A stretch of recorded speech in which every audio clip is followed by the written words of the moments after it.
Doing it live. Let's go. We're on. Yo, Gideon, what's going on, man? How are you, Steven? Good to see you again. Good. Yeah, this is our second show. Technically, it's our first real show. It is. And it's a new format. It's very exciting today, right? So we've got two great guests today, Quinn Kelsey and Matt Cappy. Mm-hmm. So we'll introduce them later on in the show. What's been going on, man, since we last talked? Well, I was actually going to ask you because on Friday you wrote something that you had a bad day. So why did Steven have a bad day on Friday? That's the pressing issue. Why did Steven have a bad day? Well, I'm not going to share that on here. But I wanted to ambush you. No. Look, my bad day was a personal issue, but thank you for the ambush. Okay. But no. I mean, it was nothing. Me and my wife are completely fine for all the speculators, and it was just it's just the consequences of COVID-19. Being quarantined, everything being closed, and careers being put on hold, lives being put on hold. It's just been a crazy time. You have those days every once in a while that just kind of catch up with you, and you realize how big this thing is and what's been happening. So it was just one of those days, man. Well, I'm sure that we will. I actually had mostly good days, except for my usual fucking nightly. I think I'm dying the second I get a little tired. Get a little hot flashes. I'm way too young to have this, kind of hot flash. I don't know about you, but I sleep like shit, and I don't. It's not so much that it's a mental issue; it's the fact that you're waking up and you don't really have a job or something to do. Yeah. So you sit around all day, you wait, you go along with your life, and then when it's time to go to bed, all of a sudden you're wide awake again, and then you finally get to bed. You sleep like an hour, wake up for a half hour, and then sleep for like 90 minutes, and then wake up again. It's for me, it's off and on. So I don't know. About Are you sure it's not the alcohol? Are you sure it's not the alcohol? Well, speaking of which, what are you this week in alcohol? I am going something new here. No, we don't have a sponsorship yet, but we're open to suggestions. So this is actually 107 proof. So I'm gonna have to take it easy on this Baker's Kentucky Straight Bourbon Whiskey. I am deviating slightly from my usual Buffalo traits. How about you, Steven? What's your stogie, and then what else you got? I am drinking a Kentucky Bourbon Whiskey, Woodford Reserve, Double Oak. Oh, that's a good one. Good standard. And I've obviously been getting a little too much into it because I'm running out. And what am I smoking? I'm going on this Philadelphia thing because one of the guests on our show is my buddy Matt Cappy, and we have that Philadelphia connection. And I'm wearing my Northeast Philly shirt, as you can see. Oh.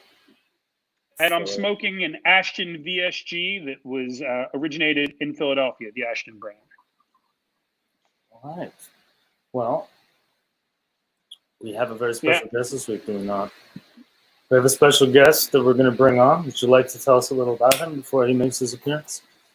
Oh, man, Quinn Kelsey. If you don't know Quinn Kelsey is a giant in our business. I mean, he sang in opera houses such as the Metropolitan Opera, where he won the Beverly Sills Award in 2015. Mm-hmm. He sang at the Royal Opera House, Zurich Opera, Rome Opera, Paris Opera.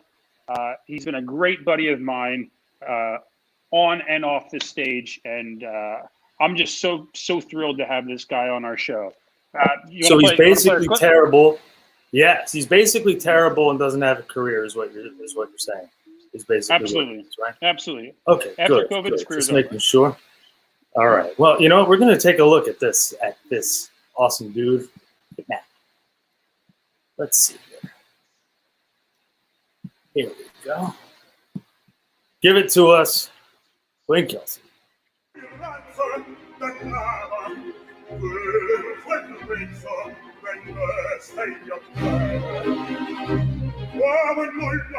Che la storiere mia figlia e pagani le tue sole rendete se vuole disarmata questa mano per la cruenta Nice.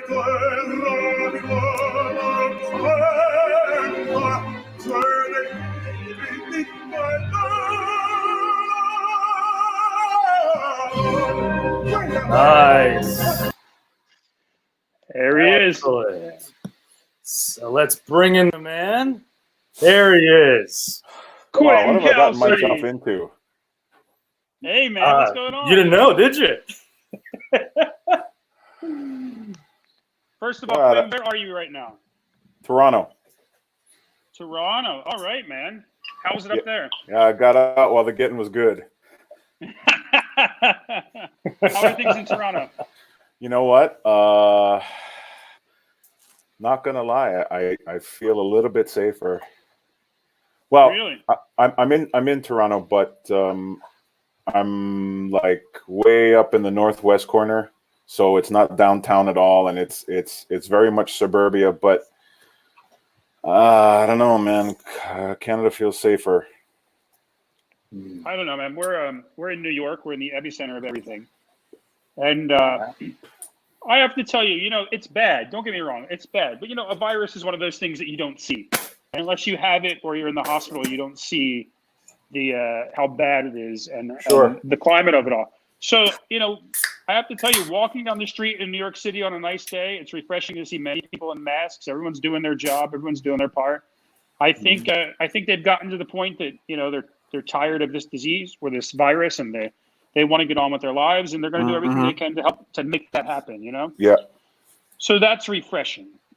However, it's every day, as you know, Gideon. It's a slow decline. It is, thankfully, though. It is, at least it's all going in the right direction. As terrible as it is, at least it's all trending downwards in the right direction. Well, meaning, I'm just curious. Trending downwards. What's that? Trending downwards is in fewer new cases, fewer in New York at least, fewer new cases, fewer deaths. Thank the Lord. Terrible, but yeah, exactly. This is at least Baruch Hashem, as my people say. Good. I'm good. I'm glad. Yeah. So Quinn, while we have you on here, you're a big opera star. There you are, and you made your big. debut. No, you made your. Correct me if I'm wrong. You made your debut at 13. Is that correct in Hawaii? In what? 13. What do you mean? Did you not sing it? When did you start in Hawaii Opera Theater? Yeah. I was a first tenor in the pre-chorus in Aida. That's impressive, man. And you've been doing it ever since? Well, you for those out there who don't know, you have to understand. My mother's classically trained. My father has never had a lesson in his life. He has a very natural talent, but you know, he was smart enough not to ever mess with his voice. I mean, he was a lead singer in a rock band in high school. He did kind of the Simon and Garfunkel thing with a friend of his in college. Will Russell, hey, how you doing? And my folks met in college while they were both going to school, and you know, sang in choirs, sang in groups. So I mean, I was born and thrown immediately into the deep end of the pool, per se. So, did you like it? Well, you know what? One of the realizations I've made recently is that my mother's a very passionate human being. She's just very strong-willed, very, very much passionate about music and everything that she lives by and believes. So in a way, she could have made my sister and me resent music, you know, because we couldn't always just do whatever we wanted. You know, we had to stay indoors whenever mom said so. We couldn't just go out and play with our friends. You know, I mean, and our lives came with lots of rules, and so music could have been one of them. And you know what? I mean, sure, there are days I didn't want to go to choir rehearsal or something, but that was really it. I mean, and she wasn't sitting us down going, okay, this is Bach and this is Beethoven and that's Tchaikovsky. You know, it was so indirect, informal. So much so that once both my parents were in the opera course in Hawaii by the late 80s, my sister and I just had that knee-jerk inclination to, okay, let's go do what mom and dad do, because music, okay, that's who we are, that's what we do, let's do it. And the only thing that held us back at that point was that, my sister was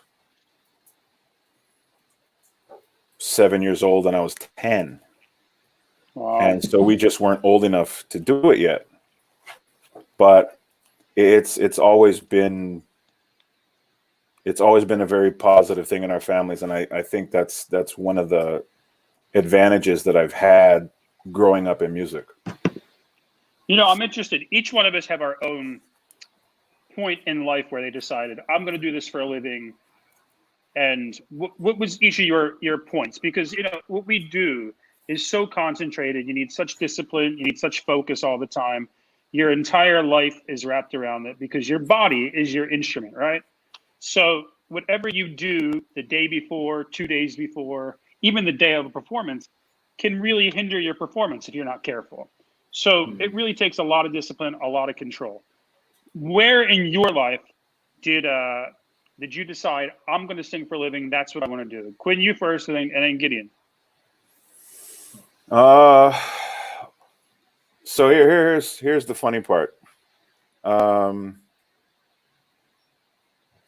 So as I say, music was very much a second nature kind of a feeling, and sang my first opera aria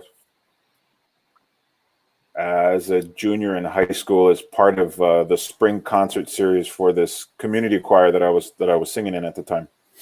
What aria was that? Valentin. Oh, that's your first. as my first Valentin, yeah. But it was in the gray series of Schirmer anthologies, the gray books with the so red it's the print. D flat key. Of course, Quinn didn't know this in the beginning. Well, Quinn didn't realize that it was a step down. So then, a few years later, Quinn goes to audition at the Little Young Artist program at the opera in Hawaii, and the music director is also the head accompanist, so she's playing everything. So we're on the stage at the concert hall in Honolulu for this audition, and sing through the whole first bit, and then stop at the B section, and I'm like, why did she stop?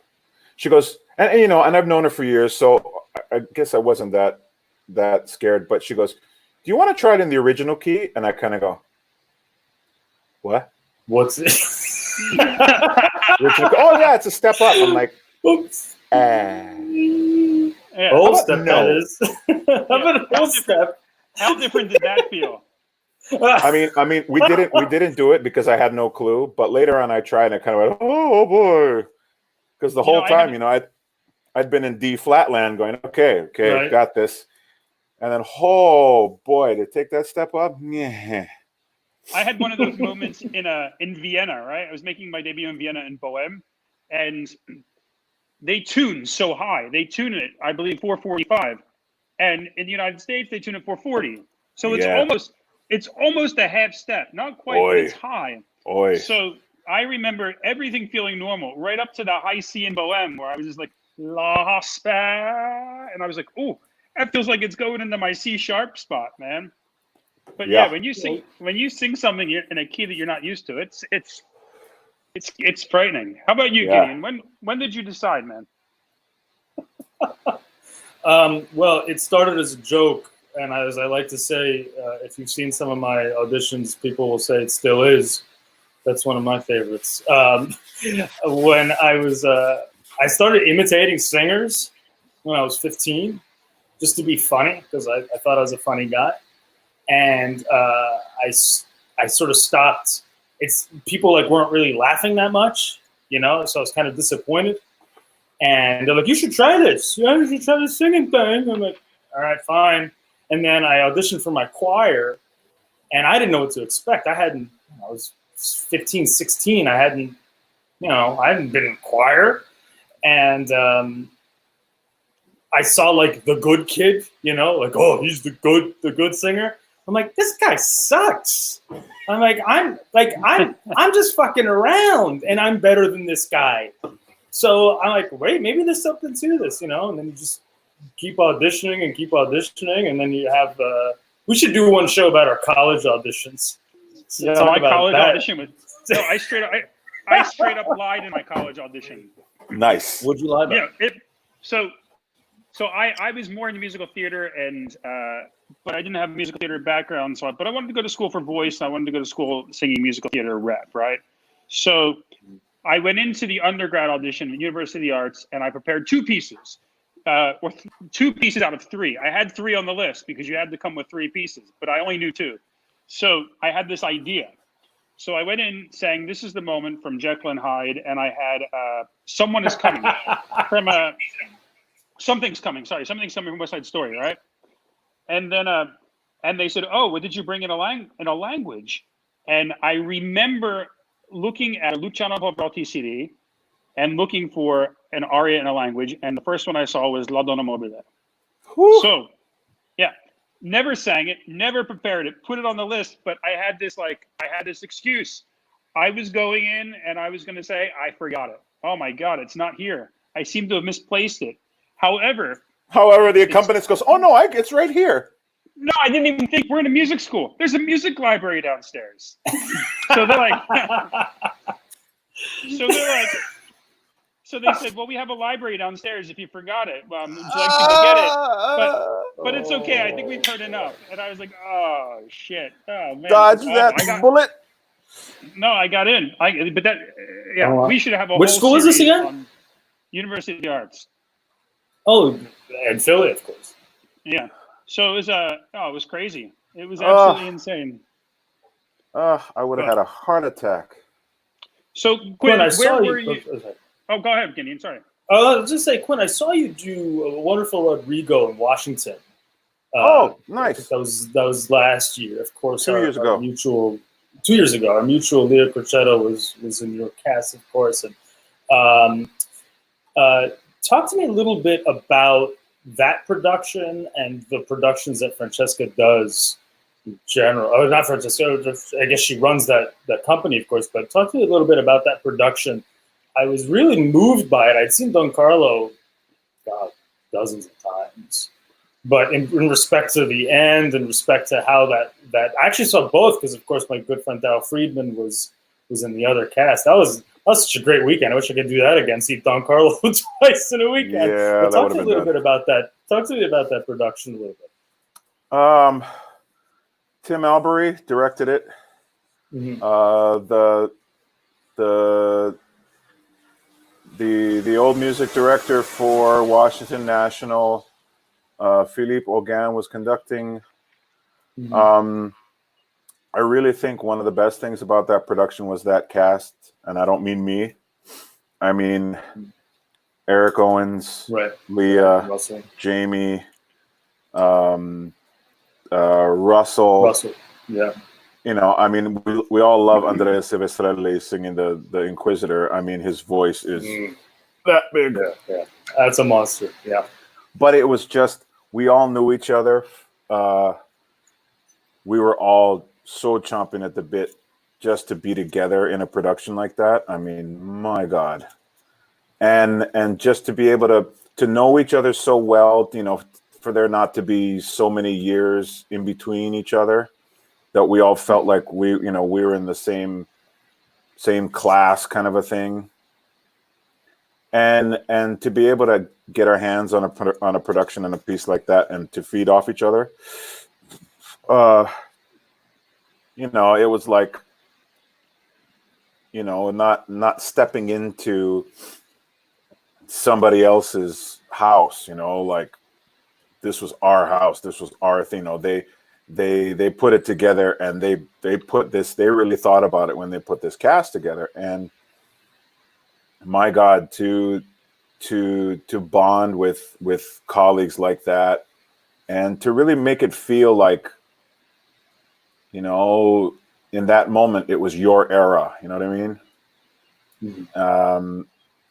I mean, we stuck together from the first few rehearsals all the way through until the final show. I mean, you know, we were talking to each other. We had a group chat going on, you know, on our text messages, and we would talk to each other almost every day, even if it was just, you know, talking shit about one another. But it was, you know, it was such a solid bond through the whole production, and it made it so tight. You know, everybody was just so committed. Everybody had each other's back so much. You know, there was a point where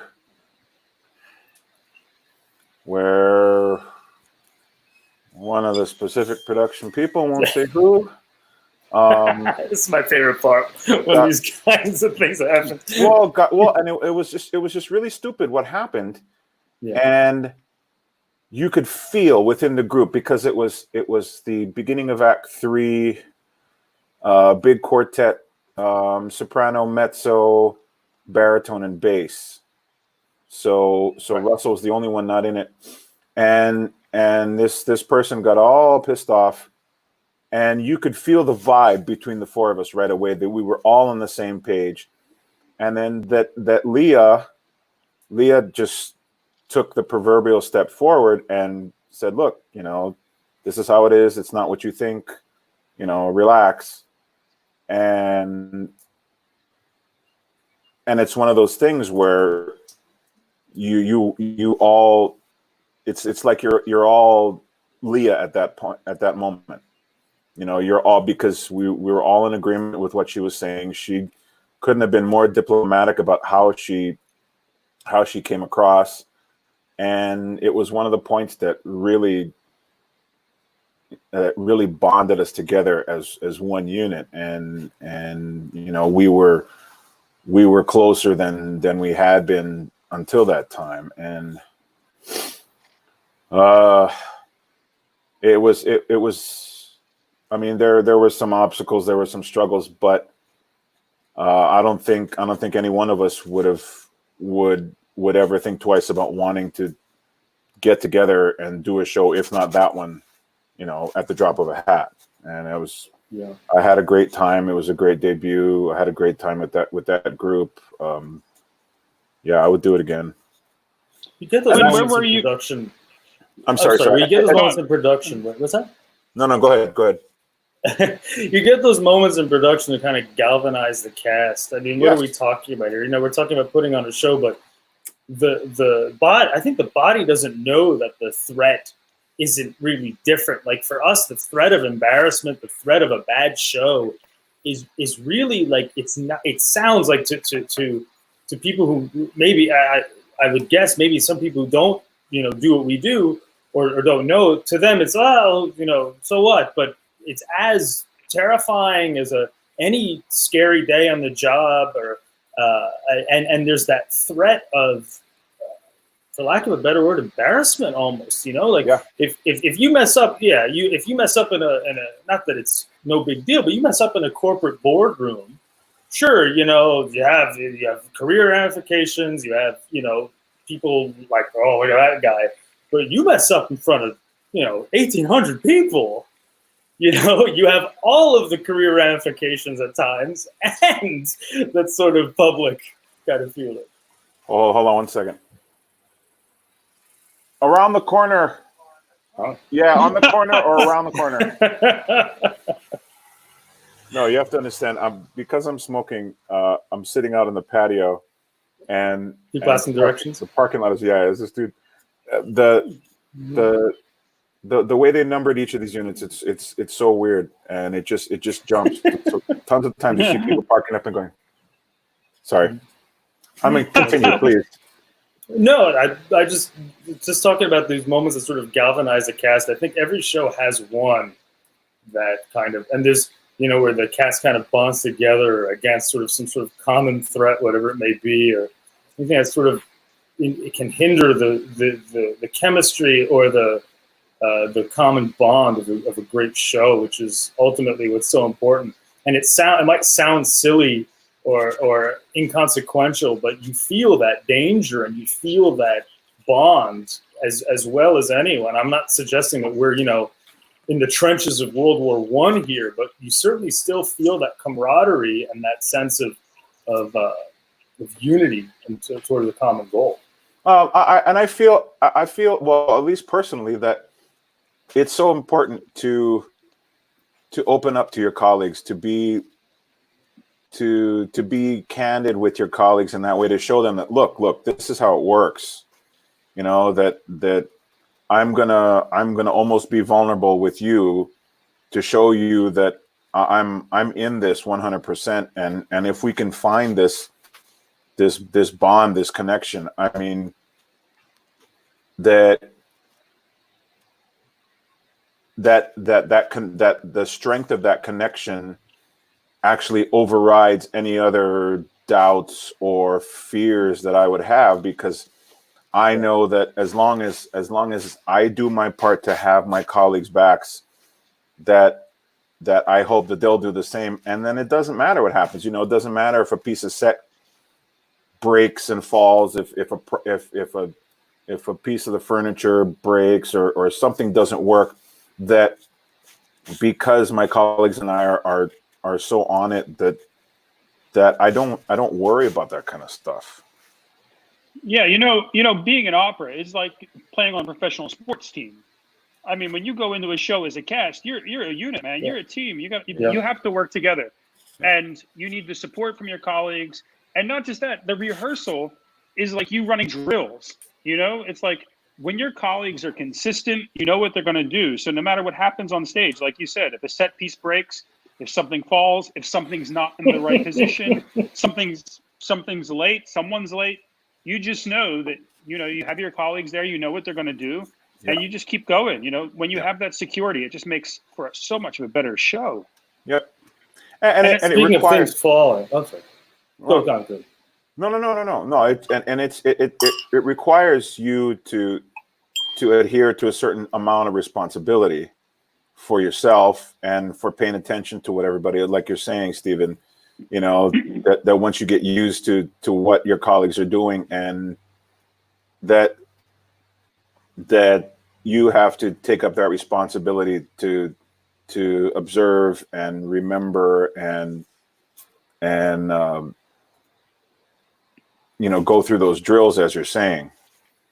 But other than that, I mean, sure, you got to remember how everything goes and who sings when and all that shit. But absolutely. But then as I mean, that's par for the course, no matter what production you're in, no matter where you're singing. But as long as you adhere to those guidelines, there's nothing you can't accomplish, really. Yeah. I mean, you know what it's like. Look, we've all been in a situation where, say, a cast member shows up and they're not prepared. The first day that happens, it's awful. I mean, it's just like, oh man, like now we're going to have to get this guy to catch up to where we are, or this girl to catch up to where we are, whoever it is. And we made the same face. But it can only last in that one rehearsal. After that, you have to realize we have to bring them up speed. We have to make them get to where they need to be for the opening, and we have to help them out. That's what you do. If you have a weak link, you help them. You make them better. You get them on track.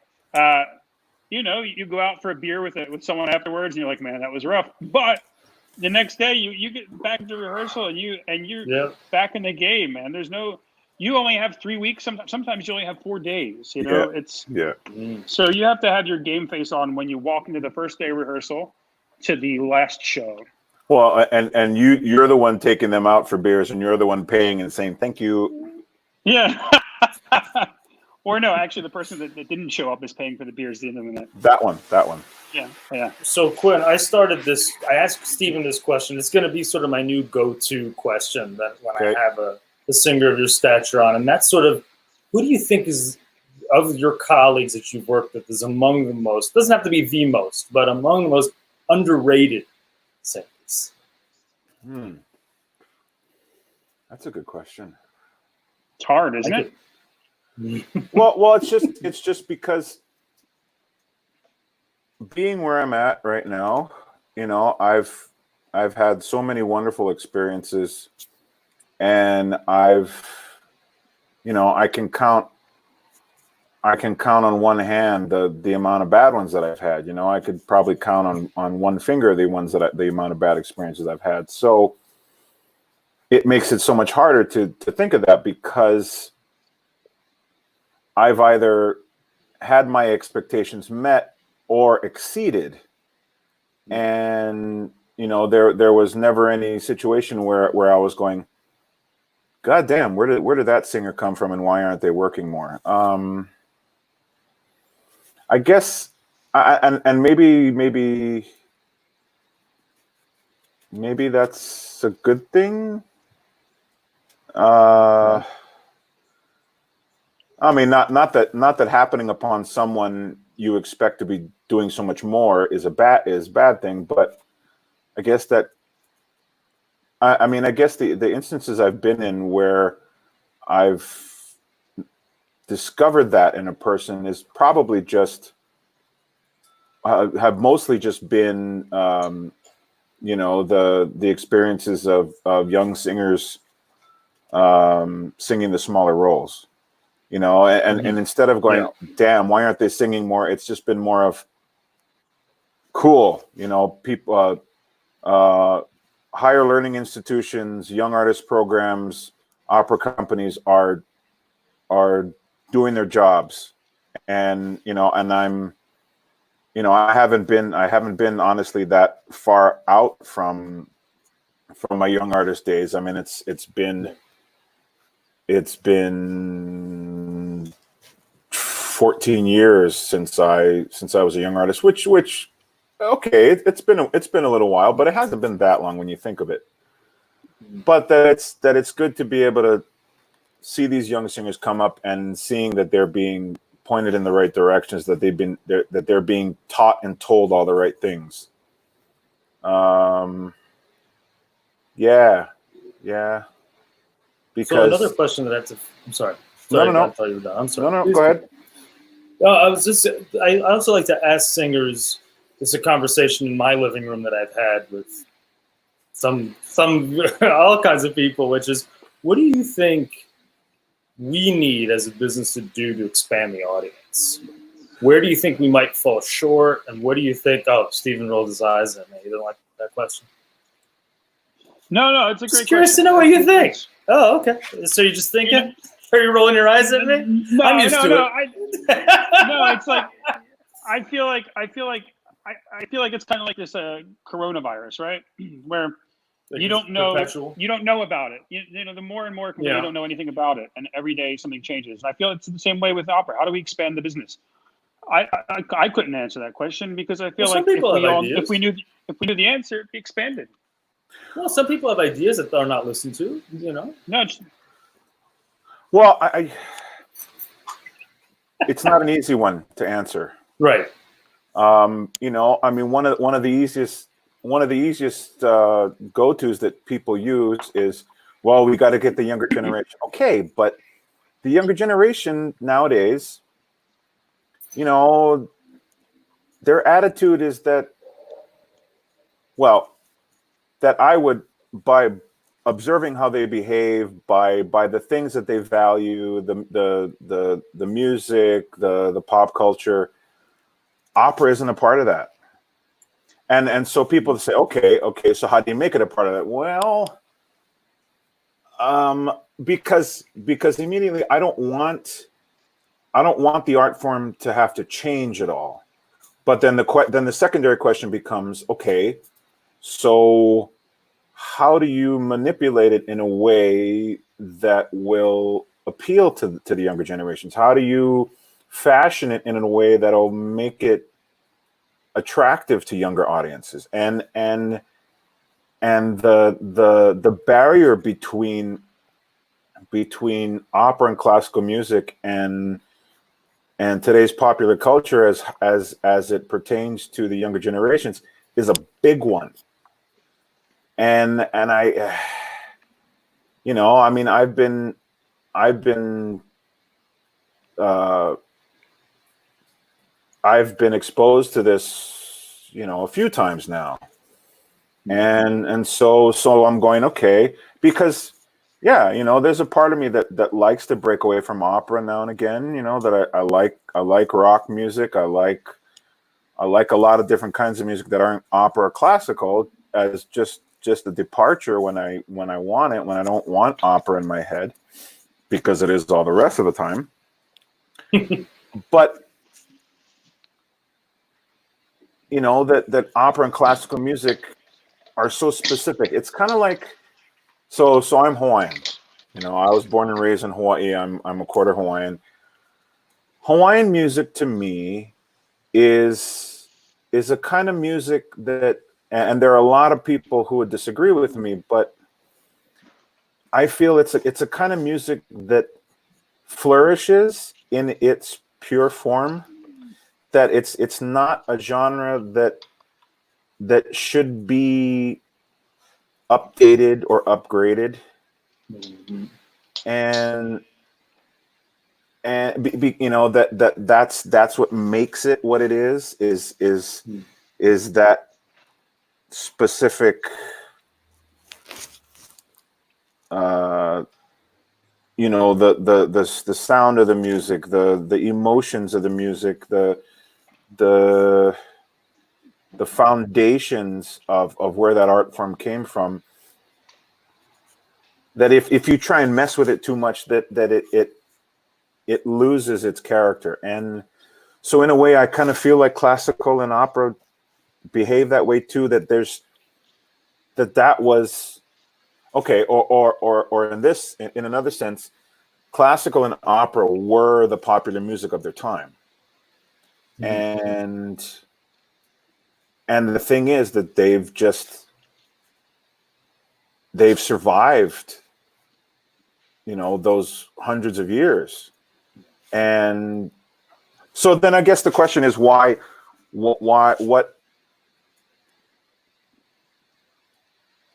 has caused opera and classical music to survive this long? What you know, and in answering that question, maybe that's where we can start to figure out how to offer it to other people who aren't so easily drawn to opera and classical music. I think that's correct, and I think Zachary says the best thing. What I was going to say is that I think the appeal of opera is feeling. You touched on this, feeling and experiencing it live, and it's something that you it's so organic, like you can touch. It's someone's voice. It's not through a microphone. It's not through this, and that's so hard to recreate. You can't really advertise someone's real voice, and I think that's the big challenge. But yeah, that was the end of my yeah. No, I think Zach is that right. idea. Yeah. Since we started to mention pop culture, is Matt in the room? Should we bring him on in a couple? Yes, he is. Let's bring in our next. Why don't you give a little introduction to your buddy Matt? All right, we're going to bring in our next guest, Matt Cappy. He's a buddy of mine from Philadelphia, from Berlin, New Jersey. He just recorded his first solo album with Rope-A-Dope Records called Church and State, which I'm featured on. He was on Michael Jackson's say that, right? Of course. He was on Michael Jackson's Invincible album, John Legend's Wake Me Up. He's toured with Jill Scott, The Roots, Jay-Z. He was on Dave Chappelle's Block Party. He performed at Bonnaroo with The Roots and Dave Matthews Band. Let's show a clip of Matt and let's bring him on. I'm out of here. All right, go ahead and let's see Matt.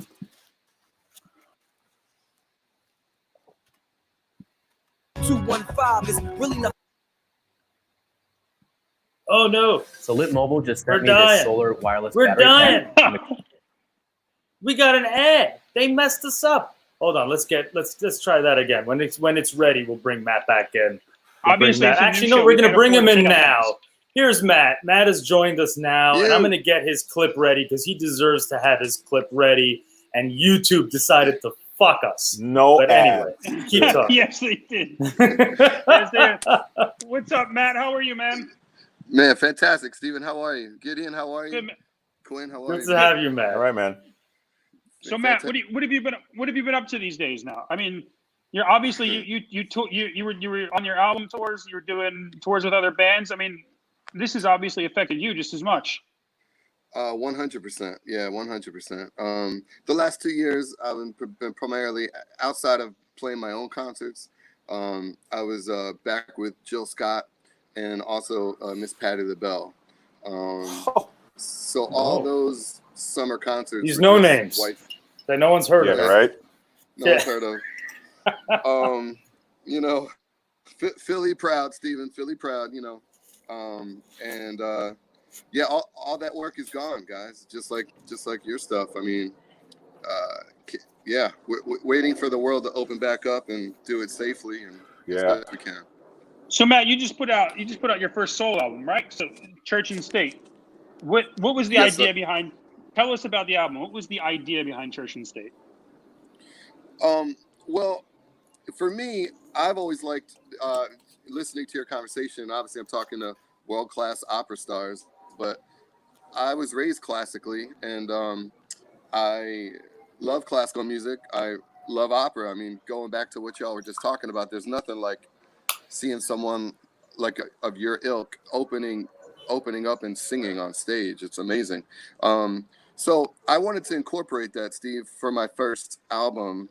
And truthfully, I was in my writing process trying to figure out really what my kind of writing style was. Instead of being all over the map, I wanted to kind of hone in and find my own voice. But I think as a trumpeter, what has kept me working is my voice on my trumpet. And I very much, I guess I'm known for my sound, so to speak. So it's all about the sound is your calling card. So I wanted to put those melodies out there.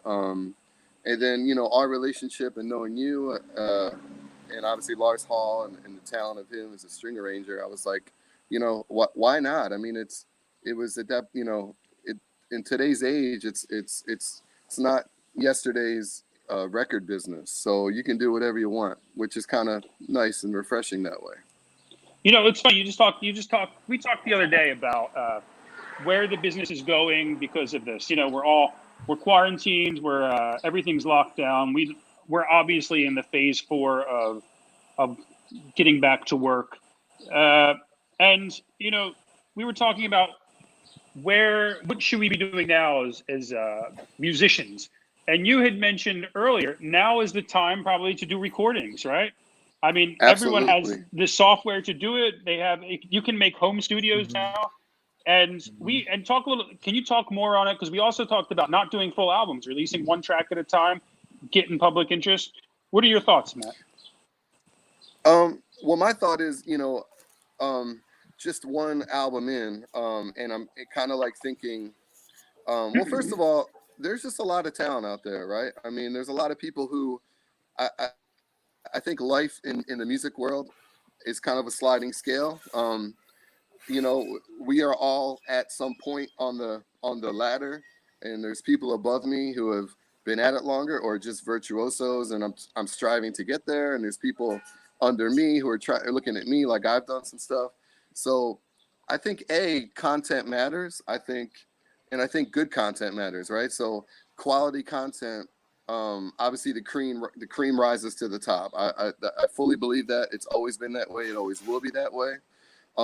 So instead of thinking in a whole album sense, like I do have an album in the can, I'm finishing up, but in this particular environment, I really felt it's more necessary to drop singles, even for me as a trumpeter, right? I'm not Justin Timberlake, the pop star, but I'm even me as a trumpeter to have a song out there.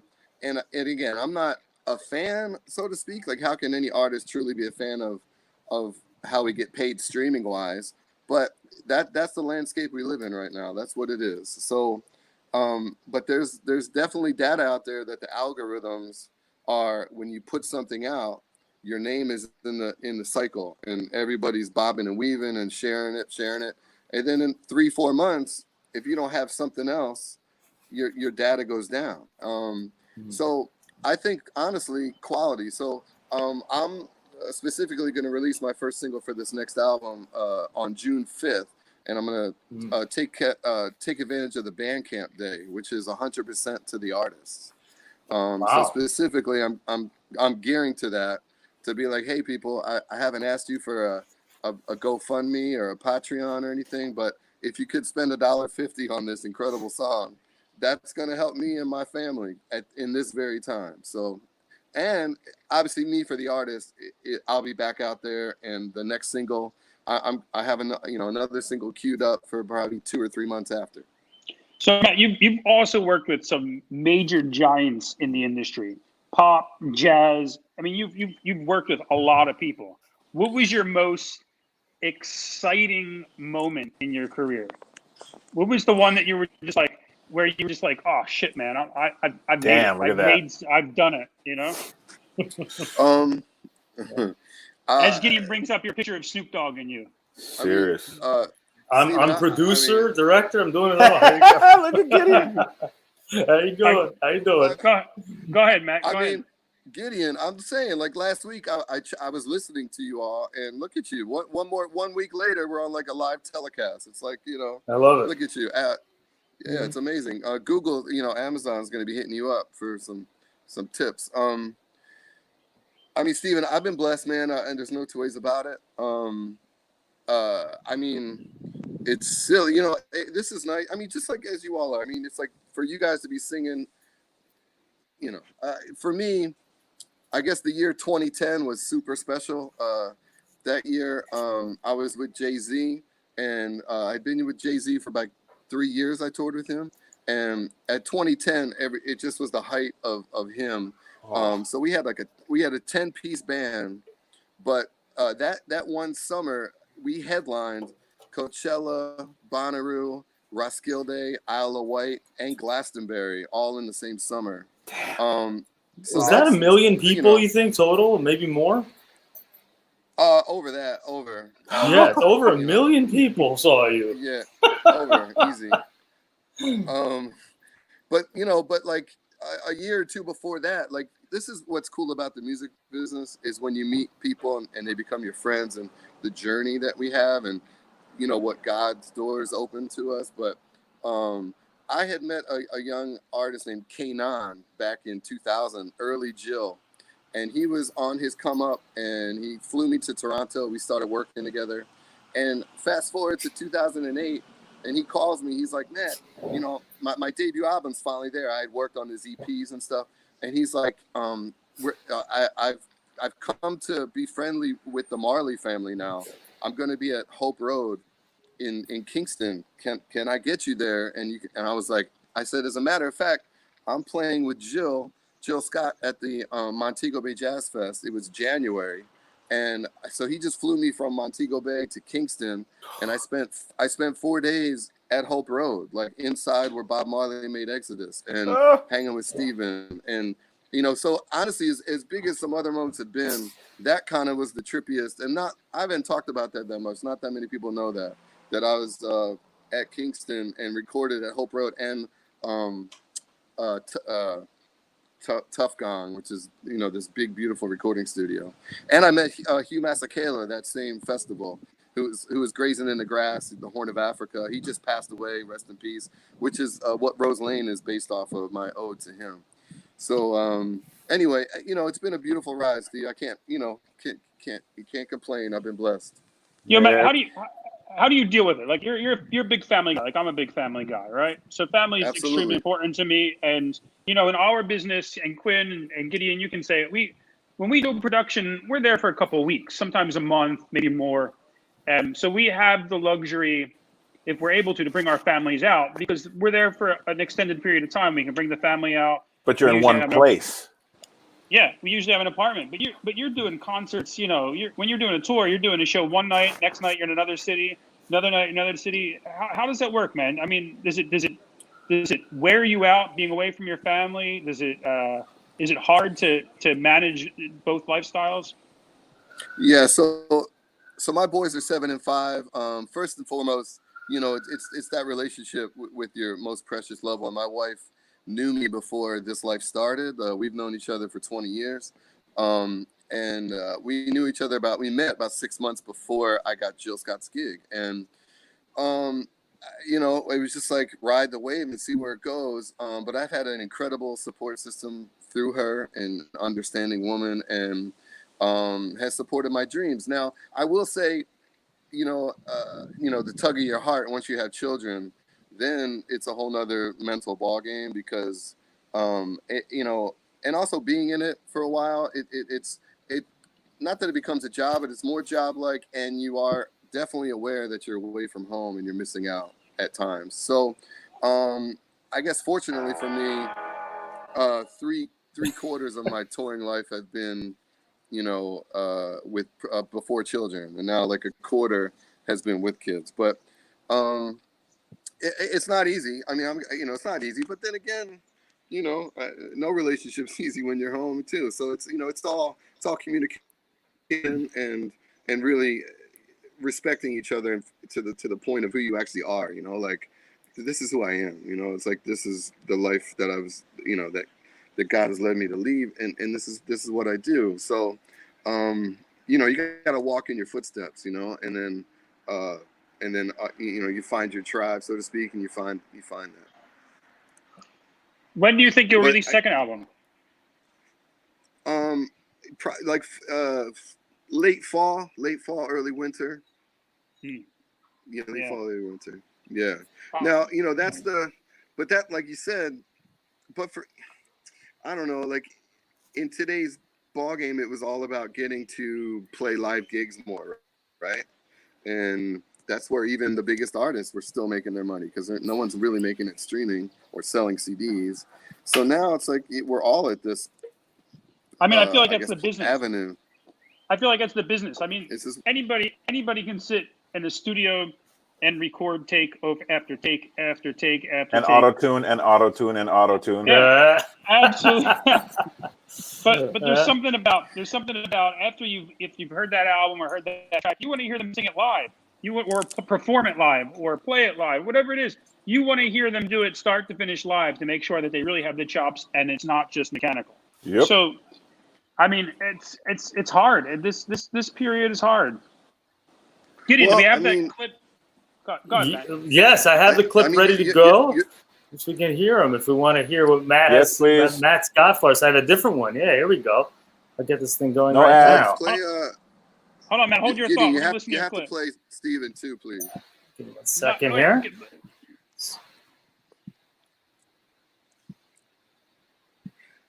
Quinn, where are you at? Where are you at?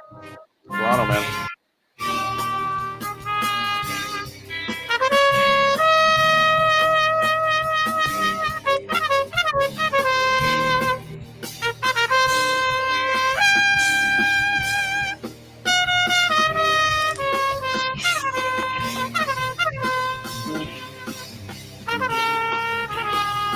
Badass, dude. Nice.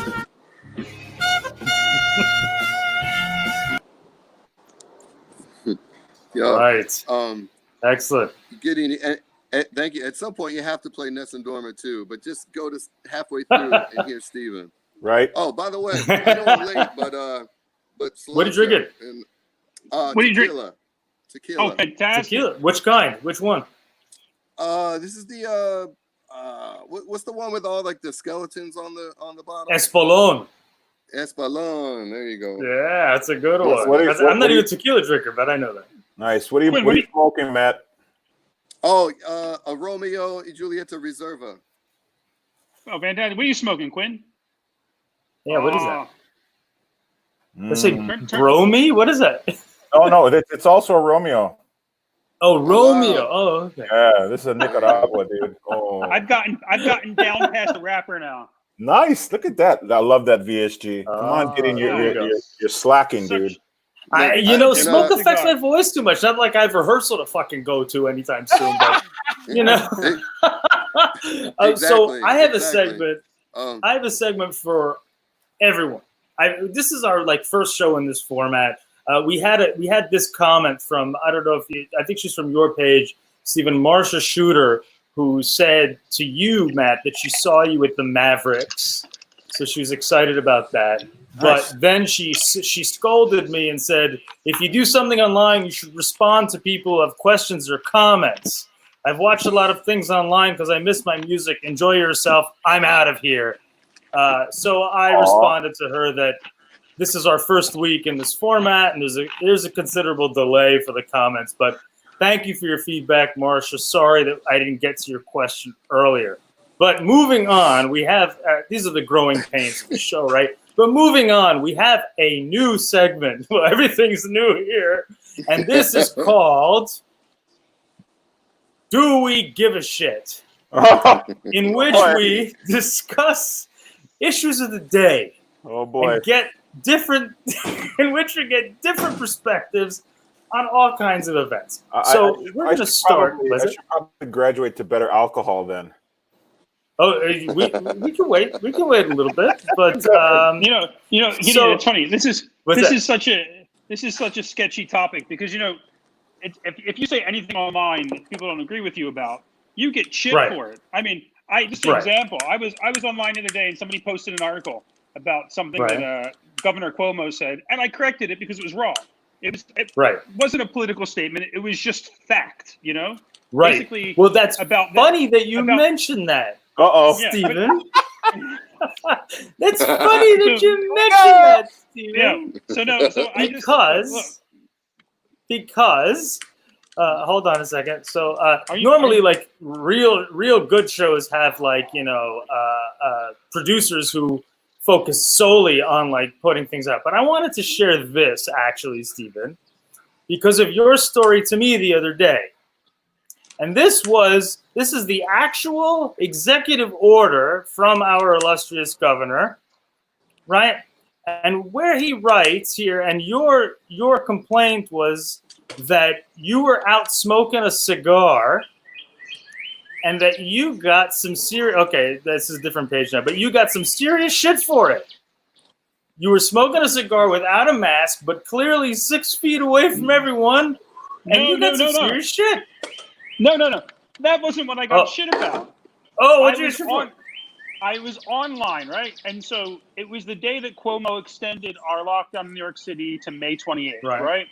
And then the New York Post... June 6th now or something, or whatever. Yes. Yeah. Well, not really. So the New York Post printed an article saying he extended the lockdown to the 13th, when that's not, in fact, the truth. So I just corrected it, and I said, no, it's misleading. It's actually May 28th, right? And some guy, that's all I did was write, the date's wrong. He said May 28th. And I put a copy of the tweet that he sent out that said May 28th. And this guy comes at me and says, he's like, fine then, if you want to go outside and mingle with people without a mask and get everyone sick, don't come whining after you've killed somebody with your inappropriate behavior, basically. And I was just like... I was like, whoa! Why are you being such a dick, man? I'm just saying the facts. I didn't make a political statement. I didn't say I agree with it. I said, first of all, you're just being a dick. I said, I go outside every day with a mask if I have to. Not even every day. If I go outside for a walk, I wear a mask. If I go to the supermarket, I wear a mask and gloves. And then I come home and I change and I stay most of the time in the house. However, so then he writes back to me and he's like, oh, I'm sorry. I just, it's just a knee-jerk reaction. I wrote back, no, you're just an asshole. I said, it's like you read a comment thread without reading the comments, and then you just start attacking people. That's the thing. I think we've been locked up so much that now people are looking and it says, Gideon's having a great day. Well, fuck you, Gideon. Oops. People are dying. Right? People are getting. I mean, people are getting out of hand. It's like they don't know you, and I feel like social. Look, you guys are all in the public eye, in what you do in your jobs, right? So how many people come up to you on Facebook and talk to you like they're your best friends, and that they're going to tell you that people you've never met are telling you how to handle your careers and your lives, right? Yeah. All right. Well, I just wanted to move on to something else as well. You're absolutely right, Stephen. And this is that bitch Carol Baskin.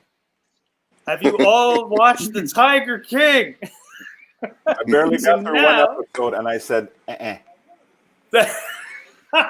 Well, if you had continued, Quinn, you would see that there's a big theory that Carol Baskin actually murdered her first husband. Right, I heard that. Now they're finding that the signature on his will was forged. Do we give a shit? Not at Absolutely all. not. No, Not not a little bit. Next. Steven, anyone? No. Okay, not well, at all. you know what? I don't give a shit either, but I do because it's kind of funny. Oh. And I should have started this with the Joe Exotic. Guess what, motherfucker? And posted that, but okay, fair enough. All right, moving on. What was the song? I saw a lion. I saw what? I don't remember the song, but it was great. I saw lion. The lion saw man, or some jack. Okay, moving on. Here we go. Moving on. So this is something that I think we could talk about a little bit. So I don't know who's a big sports fan. I'm assuming Matt, the big Philly, has to be a sports fan. So here we have Blake Snell, former Cy Young winner, I believe. I think he did win the Cy Young, or was close to it. Refuses to play. So this was his quote, and I wanted to get your reaction on this, right? What Blake Snell, Tampa Bay Rays pitcher, says, "No, I got to get my money. I'm not playing unless I get mine, okay? And that's just the way it is for me. Like, I'm sorry you guys think differently, but the risk is way the hell higher, and the amount of money I'm making is way lower. Why would I think about doing that?" Now, now, Major League Baseball. Now, so UFC, I just heard the statistic, 12% of its income comes from live crowds. So they're putting on events now. Most of their money is TV and pay-per-view. But baseball, 41% of their income comes from the live crowd. People coming to the stadiums. Of course, they have much bigger stadiums than an arena that UFC does. Now, the original deal from Major League Baseball was that players would they play 81 games instead of 162, they get half the pay, right? But baseball is saying no, because there's not going to be a crowd, there's got to be less. Is Blake Snell being a prick who makes millions of dollars saying, I'm not playing unless I get my prorated rate? Do we give a shit? Who wants to start that off? What's that? Go ahead. What's Somebody that? start it off. Start it off, Matt. Go ahead. You're first. Yeah. I would say that's his prerogative. I would say that A. Okay. And if any player feels that way, cool, next man up.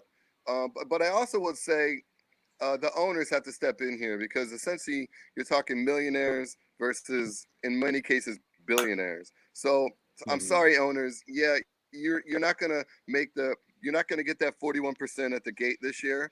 But if you really give a crap about your fans who have been there for your team for decades or generations or over 100 years, then it's your time to pony up, owners. Now, everyone's came out because of Blake, because it he didn't mince any words. Right. That being said, if that's his prerogative, hey, you obviously don't. But is he being insensitive, Matt? Is he being insensitive to the people who are desperately waiting for that government relief check, for the people who can't work right now, for the for the essential worker who's not making much money? Is he being insensitive? I don't know. I mean, to each his own, really. It's like, he's worked hard to get to the place he's at. So that's his dilemma as far as he's in that category of money. But no, I mean, again, everybody puts too much stock, and I'm a big sports guy, but still, they don't. My enjoyment still isn't for them to get sick or not. It's like to me, I'm not mad at it. I'm fine with his opinion. He could have been a little bit nicer with it, but honestly, I think the scope has to go to the owners. So Matt doesn't give a shit. Quinn. I mean, sure. It's obvious. So it's obvious. It's It's easy to make an argument to say that he is insensitive, and if I, in one sense, I would say yes. Yes, I feel like he's being insensitive. He's making a ton of money. And I would argue for the insensitivity because he. He has a lot more resources. He's allotted a lot more resources than a lot of us. Right. But yeah, I also see Matt's point that those running this whole thing have an obligation and a responsibility to maintain and or set a standard in a time like this. Is it fair to say then that you and Matt think the owners should value and back up the original prorated deal of paying the players the full half-season salary? I mean, just going by rules and contracts and shit alone. Mm-hmm. Yes, but at the same time, we've never been in a situation like this in our lives. Why do you have this thing? Mm-hmm. And so, a lot of people have had to rethink a lot of their lives. The world is going to change when we're done with this. So, by the same token, I would say that yeah, it definitely needs to be addressed, by those in power. They're the ones who pay for everything.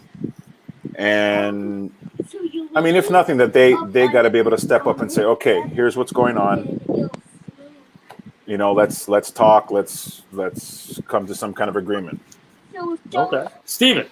Gideon, I have to say, a contract is a contract. I mean, if they're playing the game, it's on TV, the fans see it. They're going to buy merchandise. They're going to make merchandise off earnings off of that player. Right.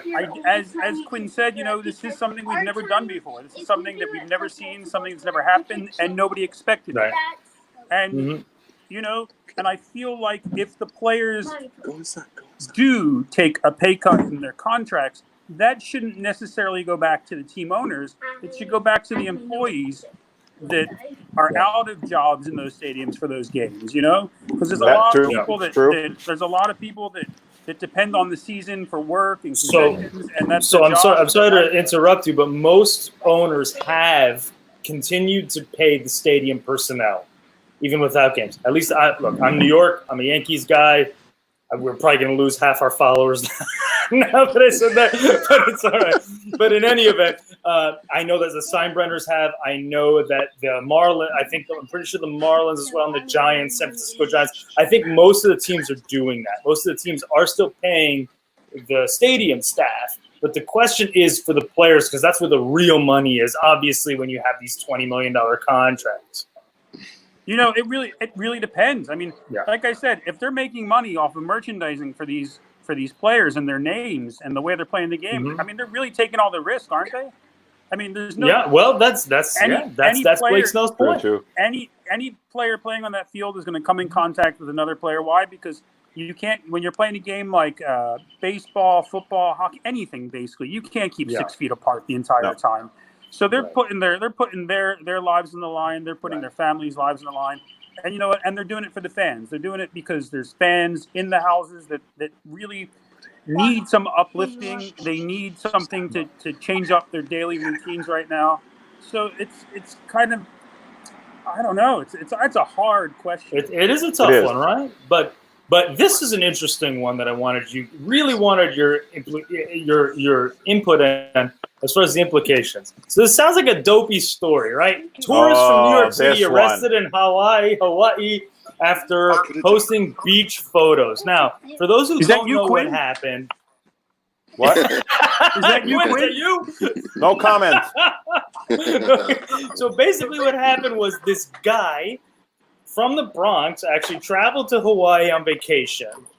And instead of following the 14-day quarantine, decided to leave his fucking hotel room and start posting pictures of himself on Instagram. Now, the part that gets to me is this line here that I wanted He allegedly left his hotel room the day he arrived and traveled many places using public transportations. This one. Authorities became aware of his social media posts from citizens who saw posts of him on the beach with a surfboard, sunbathing, and walking around Waikiki at night. Did I say that correctly, Quinn? Oh, okay, good. I want to make sure. Okay, so basically, this guy didn't follow the 14-day quarantine. He left his hotel room, posted pictures of himself on the beach, and people told on him, and he got arrested. That happened fast. What do we think? Do we give a shit? I do. Let me give you guys a little bit of insight. Okay. So before tourism became the main industry, it was sugar and pineapple.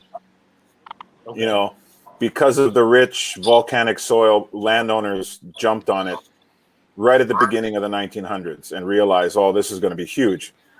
And then in the 60s, one of our mayors basically got in bed with the tourism industry, and the unions were screwing themselves royally because they wanted more and more, and the landowners said, screw it, we're going to go somewhere else where we can produce sugar and pineapple more cheaper.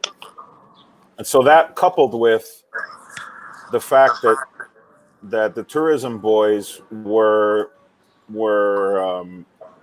schmoozing up with the local government, really flipped us so that tourism is our main industry. And you know, it's gotten really bad because everything is tourist related, you know, and so one of the main things that happens in Hawaii is that, well, as I'm sure it happens around the world where there's a lot of tourism, is that the local culture, the indigenous culture gets bastardized and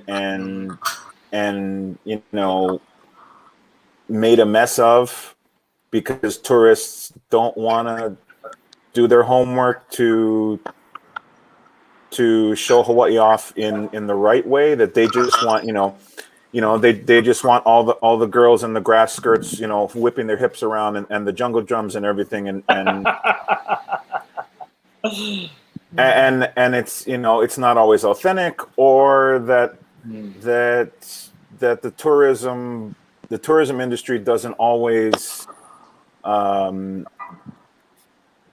show enough respect for the indigenous culture. You know, it's you know, they just want people to come and stay in hotels and go to the beaches and you know, order fruity drinks with umbrellas and that's it, and spend their money and that's it. So tourism, while it's the main industry in Hawaii, definitely gets, you know, definitely leaves a bad taste in the mouths of local people, you know, besides the fact that a ton of them work in the hotels. So this is a struggle, I think, with every really hot tourist spot, right? Sure. That where my buddy Ryan Tatum is saying, preach to you. He's a Hawaiian as well. I guess my question is about the bigger question for me is, a guy posts on Instagram and he's getting arrested. He's getting arrested for being on the fucking beach. Steven. I don't know if I'm mad about that or if this story made actual national news, as if we don't have other shit to worry about. Like it's like, really, this is all you got? Yeah, right. I'm glad. I mean, like, maybe we have these. Okay, I'm glad that that's happened. Okay, but so we got another one. Okay, ready? Here we go. We got one more. Gideon. What's up? Gideon, Yes. 1 second. Are you surprised though? He's a New Yorker. Am I surprised? You know what? I'm disappointed. You know, Silly guys like, wouldn't do that. Yeah, I'm disappointed at the fucking rats. Is what I'm disappointed at. You know, Rats. I take my dog. Rats. I take my dog down to the park every day. I see joggers without masks nonstop. Hold on, this is time for our new logo here, because this is going to be a common theme here. Ready?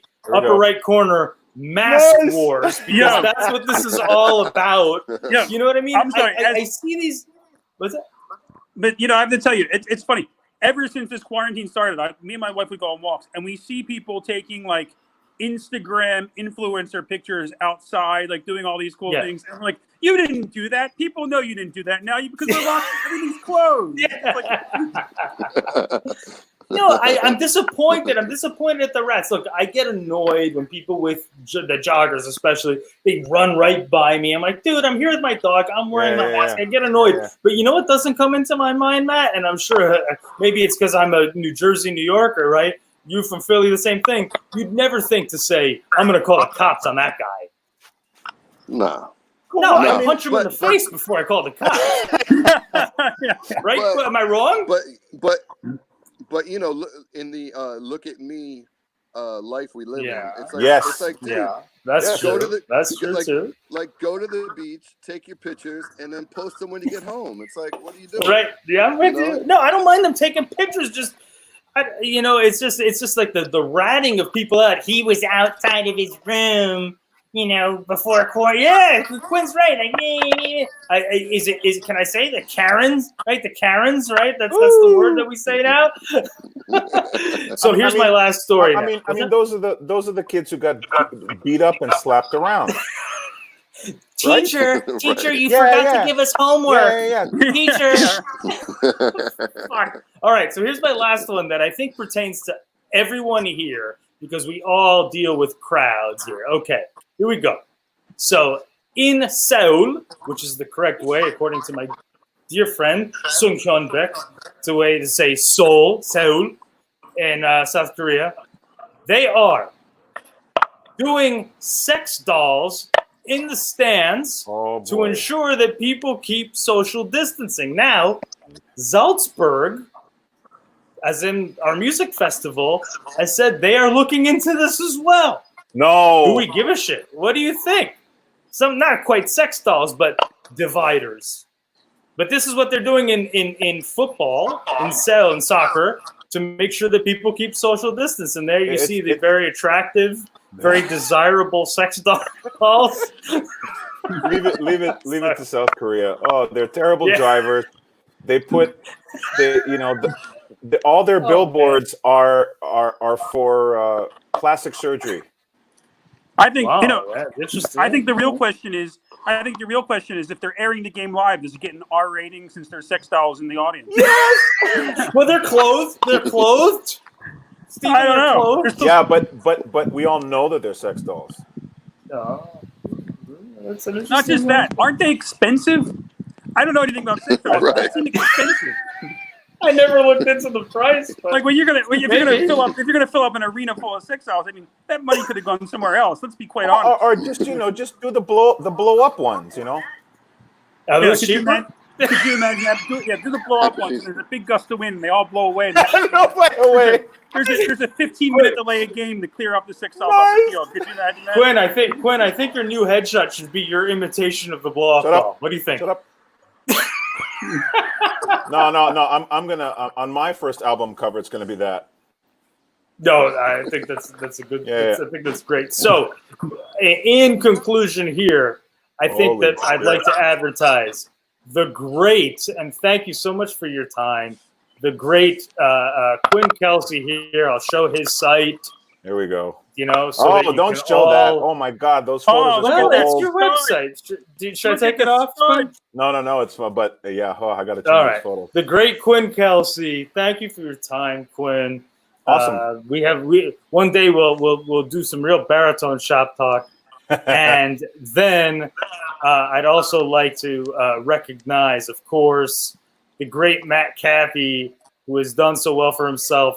Everyone should absolutely download his album, Spotify, iTunes, Apple Music, whatever you got, download it. And I think that's all we got. Steven, anything else you want to say to everyone? No, man. Thanks for joining us again. And you guys, thanks so much for being our guests. You guys are awesome. Yeah, thanks for your time, guys. Two people in this business that I personally love so much. And, everybody out there, be safe. And join us next week for our Memorial Day show. Special Memorial Day. Not like you're going to barbecues. Nice. Yeah, right. However you feel, bring your patriotic gear. Bring your cigars. Bring your drinks.